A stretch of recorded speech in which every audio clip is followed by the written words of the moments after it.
प्रिय मित्रांनो, जसे की आपण ठरवलं होतं की आपण समर व्हेकेशनमध्ये जास्तीत जास्त पुस्तके वाचू आणि पुस्तकांची मैत्री करू.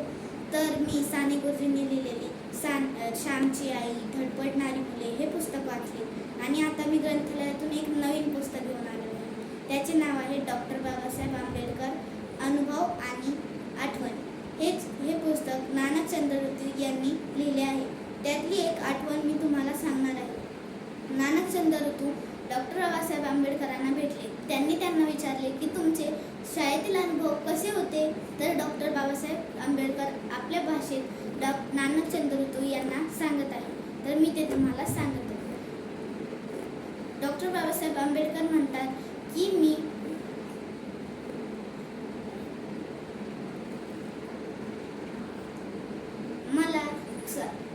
मला शाळेत पाणी प्यायची परवानगी नव्हती. माझ्या गरिबीमुळे मला लंगोटीशिवाय काही पण शाळेत घालायला कपडे नसायचे. त्यामुळे मी लंगोटी घालूनच शाळेत जायचो आणि मला तिथे आणि आमच्या समाजाच्या अस्पृश्य जातीच्या सर्व मुलांना काही शिकवले जात नसे. आणि मला तहान लागली असता मी दिवसेदिवस तसेच पाण्या वाचून राहायचो. माझ्या आईने ते सांगतात की माझ्या आईने मला अशी शिकवण दिली होती की मी पोस्टमनलाही पोस्टमन मामा म्हणून संबोधित असे. आमच्या शाळेत एक मराठा समाजाची चपराशी सीट आली होती.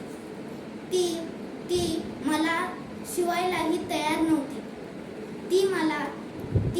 ती माझ्या पिशवीलाही अस्पृश्य समजायची.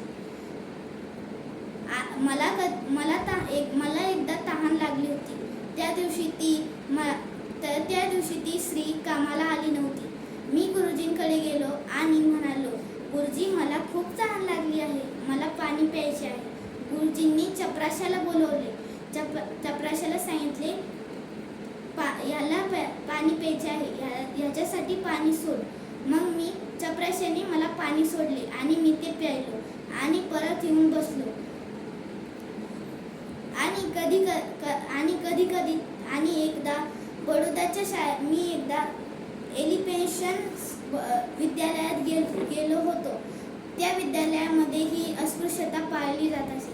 तिथे एक संस्कृत शिकवणारे गुरुजी आले होते. ते डॉक्टर बाबासाहेब आंबेडकरांना शिकवायला तयार नव्हते.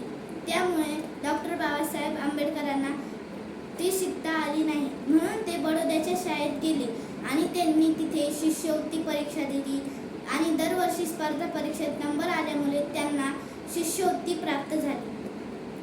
आणि या गरिबीमुळे मला जास्त काही मोठ्या विद्यालयामध्ये शिक्षण घेता आले नाही असे डॉक्टर बाबासाहेब आंबेडकर म्हणतात. आणि ते म्हणतात की सगळ्यांना वाटतं की मी लहानपणीपासून हुशार होतो, पण मी त्यांना सांगत आहे की मी लहानपणीपासून हुशार होतो असे समजून चालणे चुकीचे ठरेल. आणि तुम्हाला एक गोष्ट सांगतो. यामध्ये तुम्ही ऐकलं असेल की श्यामची आई साने गुरुजींची आई जसे साने गुरुजींना चांगली शिकवण देत असते, यामुळे ते साने गुरुजी घडले. आणि तसेच डॉक्टर बाबासाहेब आंबेडकरांची आई डॉक्टर बाबासाहेबांना चांगली शिकवण देत असे, म्हणूनच डॉक्टर बाबासाहेब आंबेडकर घडले. धन्यवाद.